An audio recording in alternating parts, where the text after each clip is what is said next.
What I am going to go through is a sort of headline assessment of where our economy is at now, what that means for services and for public spending over the sort of current period and the years ahead, whether this is, an inevitable situation that we face, or whether there might be other choices for the sort of financial settlement that the country is looking at. And then a bit of a discussion about what the public actually think about what is going on at the moment, and some suggestions for arguments that might work if you are making the case for an alternative way of looking at things. So the economy is finally growing. This sort of shows us what's happened. The latest estimate is in blue, light blue at the side. And this is showing you what's happened every quarter. So since, quarter two, I think it was 2010, is when the government took office. So we had a bit of strong growth. Then we had a period where the economy shrank a bit. This is the Olympics, that sort of all the ticketing spending got put into one quarter. We had another period where it shrank, but for the last 3 quarters, the economy's been growing. And ONS, all this shows you is their estimates of how much it's been growing by have been revised up. So we're looking like we're finally back to about growth of about 1.9%. Last year, forecast to have growth of about 3%. That's a very slow recovery, as this chart shows you, from the course that the size of the economy has taken from the start of the recession to where we are now. And what all these lines are is every recession we've had since the 1920s. And the key point to take from this is that this is the number of months along the bottom that it takes for the economy to get back to the size it was before the recession started. And what you can see quite clearly is that this is where we are now. So we're 72 months and we're still not back to the size we were in 2008. Whereas in every other recovery from recession, including the 1920s, the economy was much bigger by now than it was back then. So it's been the slowest recovery on record, and that means we've had a very long period of stagnation where the economy hasn't grown, and that means there's been less money and less output being generated. There's also concerns about how sustainable the recovery is. So I put this slide up because it's a George Osborne quote shortly before he was elected as Chancellor, where he was pointing out the importance of making sure that we had more savings, more investment and rising exports. And this chart basically shows we haven't had that. Private consumption is people spending money, I'm simplifying. Gross fixed capital formation, that's investment, so companies and businesses and government investing in the economy. Government consumption, government spending and net trade. And this just shows you every quarter whether those sectors were increasing or decreasing. And you can see that the only thing that's been consistently growing is household spending, whereas trade, big, Nick, that means we're basically we are still importing more than we're exporting. Investment really hasn't picked up at all. So although our economy is finally getting back to the same sort of size it was before the recession, it's still pretty unbalanced. We're still depending a lot on private spending. We haven't got those trade and investment back that George Osborne pinned much of his economic strategy on to start with. And the key problem with this is that while the amount that people are spending is increasing and has been driving growth, that hasn't been driven by rising household incomes. The key line to look at in this chart is the green line, which shows that in real terms, so that's after inflation has been taken into account, so after prices, the amount people are earning has been falling for years now. Because what we've got here is total pay, which is the amount that pay is going up every month. So you can see the blue line is pay. Prices, so you can see prices going up much faster than pay, and that leaves you with a green line which shows that the amount you have in your pocket to spend on goods, to spend on services is less month on month. And so when people talk about this cost of living squeeze, what they're talking about is the amount people earning falling month after month after month. And that means that that spending that is driving growth at the moment is being driven by the savings ratio falling. So that means people are running down their savings or they're taking on more debt to boost consumption. So that might work for a while, but it isn't going to be sustainable in the long term. What we need to see is these incomes start to pick up again and people start to take home more pay in their pocket so that they can be spending real money instead of living on borrowed time again in the way that we were in the years running up to the recession. This basically just shows you that we are finally starting to see some improvements in the jobs market. Unemployment is coming down, although 2.6 million, just over, was where it peaked And it's still got some way to go before it gets back to where it was before the recession, which I think was around 1.5 million, so still much higher than it has been for some time. There are still lots of people who would like to work full-time but can't find enough hours, and there are still lots of people who are looking for a permanent job but can only find temporary work. Although more recently full-time jobs have been growing, we've got a much bigger share of people now who are working part-time. That's not necessarily a bad thing. You know, lots of people want to work part-time, they want to have flexible responsibilities in their lives, but it can be a bad thing if people actually don't feel like they're getting the hours they want, or if that's a result of years of economic stagnation and poor growth. So I think one key fact here is that while the jobs figures are improving, there's still sort of wider challenges in the jobs market in terms of how much people are earning, what pay they're taking home, which has been shrinking consistently, and whether they can get the hours and the job security that they want, which the data show us at the moment they can't. This just shows that there's been quite a shift in different sectors. One interesting thing that our research has shown at the TUC is that when you look at these sectors across the board, we've got, you can see at the bottom, big reductions in manufacturing and construction, some increases in professional and scientific, very welcome, but also very big increase in health and social work, generally low paid parts of that of the economy. We've probably seen a shift away from having more better paid jobs before the recession to more lower paid jobs now. So another worry in terms of this lack of rebalancing is that where we are creating jobs, they're not necessarily the well-paid, secure jobs that people want and need. And briefly, this is the sort of chart I used to produce all the time when I'm back off the streets and into work, and when everybody had lots of time and money to be concerned about groups facing labour market disadvantage.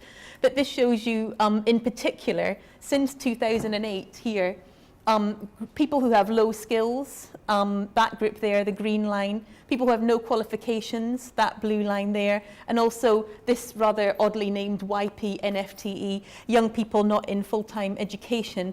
All those people have seen their chances of being in work decline quite dramatically.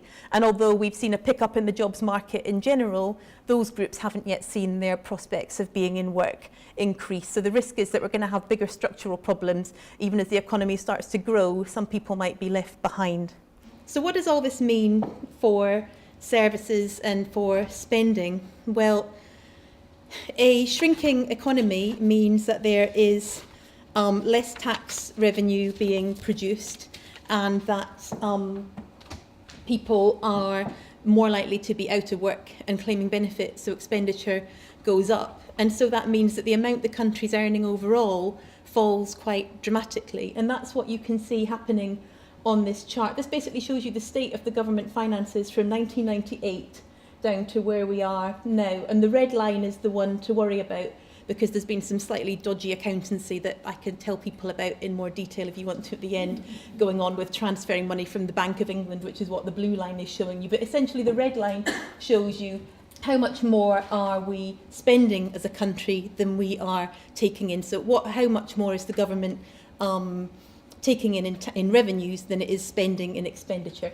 And this shows you that pretty much from sort of, I think it's around about 1998 to 2002, there was a surplus. So every year more money was being generated than was actually being spent. Then there was a small deficit. But what's important is look how small it was. You know, it was here, it was getting up to zero. You know, we were sort of up to a deficit that was really quite, as a proportion of the size of the economy, really quite small.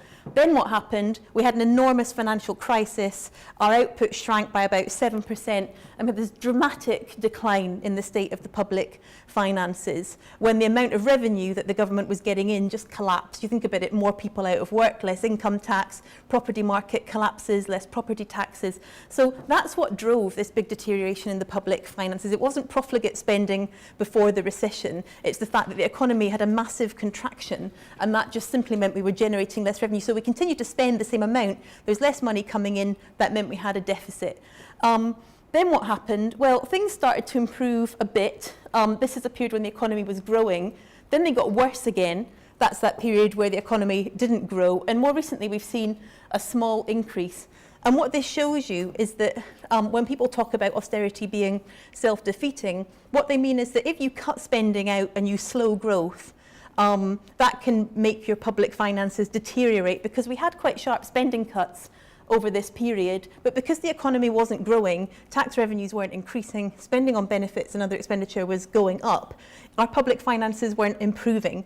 And what we've seen more recently is this small uptick here is to do with an increase in the size of the economy as much as it is to do with the government's fiscal policy. So there's a very strong relationship between how much the public finances are improving and how strong the growth in the economy is. And a sort of important message is that if what you're doing with public spending is making the economy contract, it's not going to be working. It's going to be self-defeating cuts. The worry is that there's still a huge amount of cuts in spending, other current areas, services, and in benefits still to come. And this is figures from the most recent IFS Green Budget. Although it feels like years have been tough recently, the current government's fiscal plans are that toughness will still continue. Every government is planning in further reductions in public spending, but there are some differences in how those plans are going to be implemented by what we understand at the moment and by who may have to pay the cost. But the key thing to take from this chart is that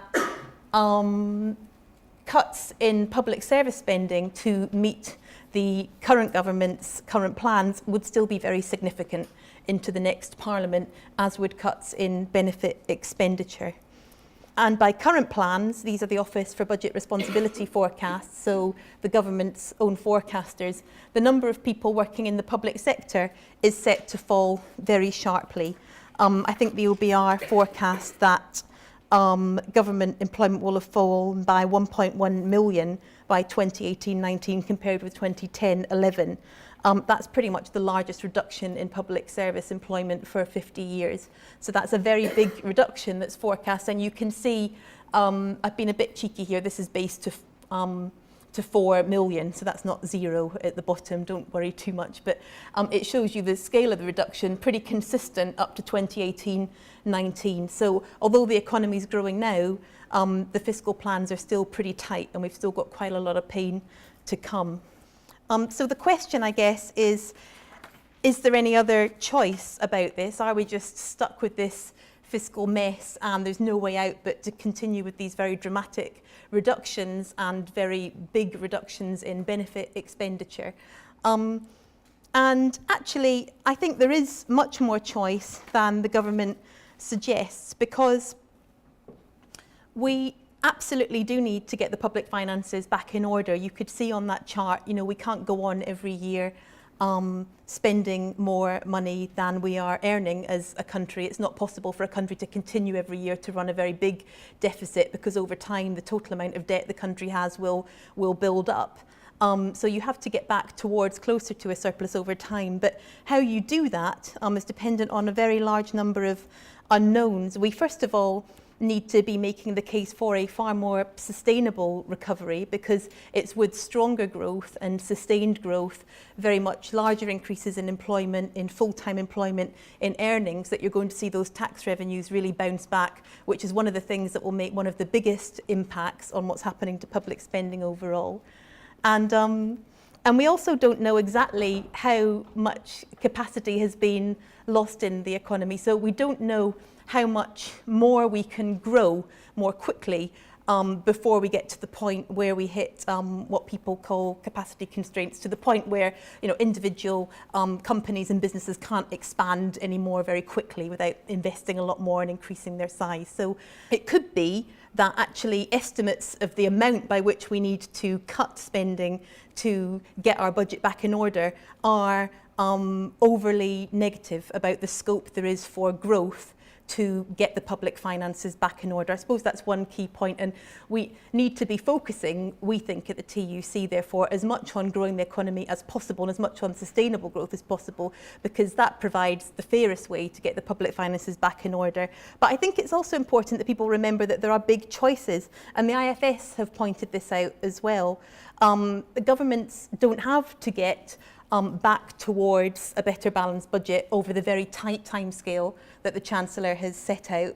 He's aiming for a surplus on the whole budget by 2018-19. There's no law in economics that says that has to happen. There's no reason he couldn't aim for a longer period, which would mean you could grow more strongly over it and cut far more slowly if you wanted to take that approach to get there. And there's no iron law of economics that says that the current balance between tax rises and spending cuts has to be maintained. You know, I think current plans are 80-20 split, only just maintained because of a tax rise the Labour government introduced before they lost office. There's, if you look at the way other countries have got their public finances back into order, much more scope for tax rises on those who've got higher incomes to play a role in generating more revenues to get us back to a position where the public finances are better balanced. And the government has always, let's remember, made very big decisions in terms of tax giveaways. So for all this talk about we can't afford it, you look at the amount that's been cut in corporation tax over the course of this government, it's billions of pounds. If you look at the cuts in the personal tax allowance, which actually aren't very well targeted on those on the lowest incomes, they cost enormous amounts of money. I think I'm right in saying that the IFS have forecast that the current increase in the personal allowance that's being discussed, possibly to be announced in the budget, looks set to cost about £12 billion. If you were to increase the personal allowance from 10 to 12,500. And it does that without really targeting help very effectively on people on low incomes. So there's very large sums of money that have been cut for people who you might think could well afford to be contributing more. And had you not made those tax cuts, you would arguably have to have a much better position for the services and the benefits that many people in this room will feel should be better protected. I would argue there's a whole range of things where governments have policy choices that don't necessarily have immediate spending implications that could be taking us on the road to a fairer society, and could be offsetting some of the other changes that they're making. So, you know, we've seen this government make it easier to sack people. Could you be instead trying to strengthen employment rights and protection at people who are on casual contracts? Could you be doing more to tackle very excessively high pay? Even if you were to maintain current social security cuts, and I don't think you should, but if you were to do that, you could do it without the very draconian sanctions regime that has been introduced that I can't see evidence of saving a penny. In fact, it's a counterproductive cut in terms of the amount of increase in tribunals it's likely going to lead to. So I think thinking about areas where there may not even be spending implications, but there's possibilities for making fairer choices, has to be another part to a progressive argument about how you might run a fairer economic model at the moment. I wanted to talk a bit about what the public think and what the evidence is on public opinion on the current approach. These polls come from my colleague who is our head of comms at the TUC, and what he's been doing is taking these tracker polls that YouGov publish. I think they do them for the Sun actually, so that's one use for the Sun and its revenues. And they ask a range of questions about what people think about public spending cuts and what people think about the government's approach. And basically, they show the net number. So what that means is it's a measure of the total number of people who think that, on this chart, the cuts have been done unfairly, taken away from the total number of people who think they've been done fairly. And that gives you a net number of, you can see, follow the red line, we're currently just above minus 30 for the sort of net number of people who think that the cuts have been done in a fair way. So what's the evidence? A consistent majority think the cuts have been unfair. Slightly concerning that it's sort of from a low here, the number who think the cuts are fair has been slightly picking up, but we've still got overall across the public, the majority think that, a larger number think the cuts have been unfair than think the cuts have been fair.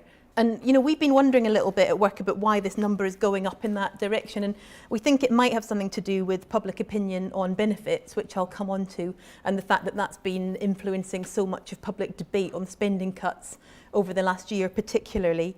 So the next slide shows that despite the fact that a larger proportion of people think the cuts are unfair than think they're fair, on the other hand, a larger proportion of people think the cuts are necessary than think they are unnecessary. And you can see that's been pretty consistent.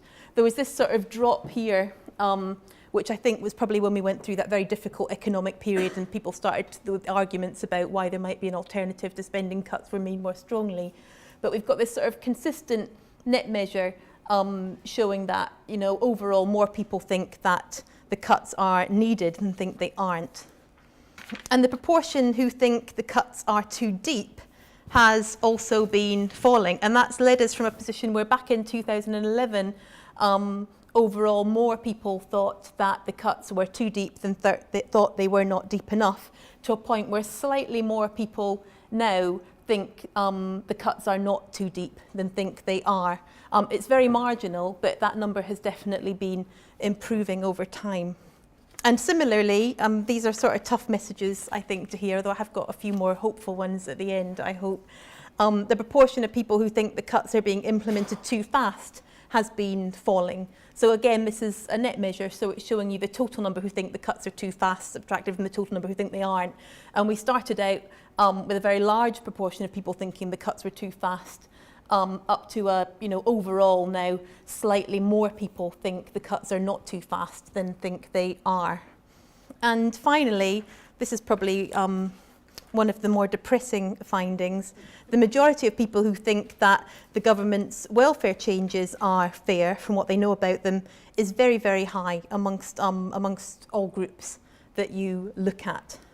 But there are some pieces of better news for progressive campaigners, I hope, in the polling evidence about how people see the current economic situation.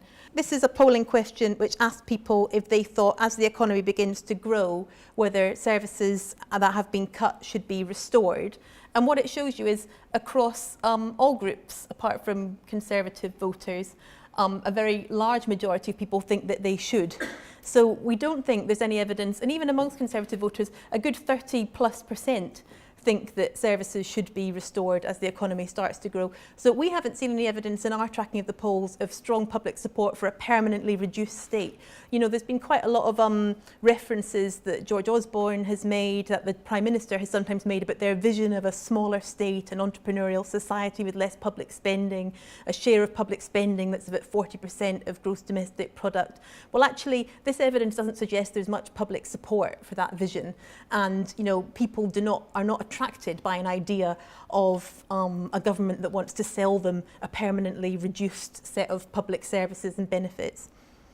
And also, our most recent YouGov polling showed that people did not suspect that as the economy began to grow again, the gains of that growth were going to be particularly fairly shared. You can see that overall a very large majority of people said that they thought that as the economy began to grow again, it would be the usual suspects who would get all the spoils of growth. And again, even amongst Conservative voters, it's a pretty large chunk of people who think that's going to be the case. I mean, maybe some of the party breakdowns on these aren't particularly surprising, given the colour of the government we have at the moment, but I still think it's interesting because that suggests to me there's a strong case to be made to people for how you could be running the economy more fairly, and some of those arguments we made before about how you balance the role that tax has to play, how you think about wider measures you could take to make the economy fairer even during tough times, and how you could think about the role that sustainable, strong growth, which is based on rising incomes and good jobs, has to play in getting our public finances in order. All those arguments should resonate with people, because at the moment they're not convinced that we're seeing a model of growth that's really delivering any fairness at all. And actually, although we saw that slide evidence a while back showing that there's a lot of public support for the way that the government is selling its welfare changes, when you ask people about the specifics of the welfare state, we found very high levels of support for the welfare state and for what people in this room will think it's meant to do. So you look at the proportion of people across the whole population who think that if you lose your job, you should get help with benefits. It's very, very high. A very large number of people think that people who are disabled should get help if they can't work. People don't think that the benefit system should be pushing children into poverty. So these are hopeful slides, I think, for progressives, because they show that while I think what's happening with welfare is that while there is a public sense that the current system is not helping those who are in need or deserve help, there is very strong public support for those who do deserve help to get it. There are challenges there for people, but there's a case that can be made to defend the welfare state that will resonate with the public. And I think it's important that we think about that and how we might push those messages across to people. The point I was just making on welfare, I think, is underlined by this. We asked people in a YouGov poll whether they supported what the government was doing by saying that it wasn't going to uprate benefits and tax credits in line with inflation, that it was going to uprate them, it was going to freeze them, or only uprate them by 1%. And you asked overall, just under 50% of people said they were in favour of that measure. Interesting in itself, it wasn't like 90%. You know, if you ask people if they're in favour of the benefit cap, you get very, very high levels because people see that as a policy that stops unfairness. But if you ask people if they're in favour of benefits going up more slowly than inflation, it turns out a much lower number of people support that measure, which is interesting because that's actually a measure that saves the government a very large amount more money than the benefit cap does. But the cap has somehow become totemic, I think, of the government's policy and how it wants to present what it's doing as being about fairness rather than about spending. But I think that if you look at what happened with these slides, when we told people, but this affects people who are working, they're going to see the value of their benefits reduced in real terms as well. There was a dramatic fall, particularly amongst Conservative voters actually, in the number who said that they supported the policy. And I think that's very interesting. It's a challenging finding because it means that you have to perhaps, you know, many people's instinct would be to argue that those who are the most vulnerable and are in need deserve help. On the other hand, it demonstrates that there is strong public support for those in low-paid work who receive benefits, and perhaps one way of arguing for retaining the overall system and the safety net is to focus people's attention on the fact that the majority of people or the majority of benefit cuts rather, have hit those in work rather than those who are out of work. That's a fact that's hardly mentioned in public debate, that isn't very well known, and I think is actually very important to get out there more because it's true. And it runs completely counter to the line and the way the government wants to present what they're doing to social security in the UK.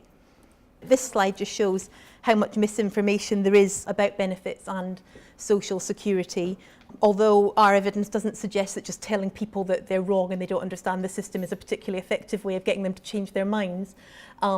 But it does show you this. We asked people how much they thought was spent on job seekers' allowance of the overall welfare bill, and you know that shows you that across political groups, people think it's a very large amount is spent on job seekers' allowance, and actually it's about 3% of the total budget that is put into that particular part of support.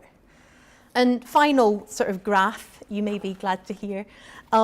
This is from a recent Mori poll. And it asked people, how much do you think you've gained from the economic recovery? And I think it's pretty clear. It shows most people don't think they've gained at all from the growth we've had so far. This was from November last year. So again, it may have changed a little bit, but we've got this recovery at the moment, but we've also got a recovery where most people don't feel they're very much better off, perhaps not surprising if you think back to those slides on incomes, and where people are very concerned about ongoing inequalities and about the unfairness of the cuts that we are still seeing. So lots of opportunities there, I think, to make the case for people that the sort of growth we're seeing at the moment and the way that the rewards of growth are being shared doesn't fit with where their concerns actually are. I just wanted to say a little bit about what a fair recovery might look like. What does all that evidence and information about what's happening to the economy at the moment, about where there are choices that governments have to make decisions more fairly, and what public attitudes on what's happening to social security, to spending, and how the rewards of growth are being shared actually mean. What does that mean we might be arguing for that might resonate with people? And just some of the things that we've been thinking about at the TUC are making the point that we need better balanced growth, which protects people at work and makes sure that people have access to good jobs. We should be arguing for fairer pay. We are very strongly for those at the bottom, but also reducing pay inequalities. And we should be arguing that governments that care about people at work and that want to run the economy in a way so as to distribute the rewards of growth more fairly should be thinking about all these things. There's a very compelling case to make, I think, that those who are very well off can make a far greater contribution, both to getting our public finances back in order and to developing a model for growth which is fairer and distributes rewards of growth more equally across the population. And there's a good argument to make that does have public cut through, that we need our safety net retained, and that people who have contributed need to be able to be confident that they can get money out. And actually, the vast majority of people who are on benefits have contributed. Everyone here knows that. This distinction between claimants and taxpayers is completely spurious. So, you know, making the argument that the safety net and that people who've paid in need help, we saw from that slide, practically a very, very large majority of people across all political colours believe that if you lose your job and you've been working, you should get help. And actually, that is the majority of people claiming JSA by a very large margin at any one point in time. And the final point here is that there's a very strong case to make against permanent public service cuts. Yes, there's a case to make that you can get your public finances in order by supporting growth, but there's also a very strong case to make that where services have been cut, people want them to come back again. And there's a progressive case to make, I think, in the public that no one, we know people don't support the idea of childcare and hospitals and education services being permanently reduced. There's strong public support for those services growing in the future and continuing to make an important contribution to the sort of society we all want to see. Thanks very much.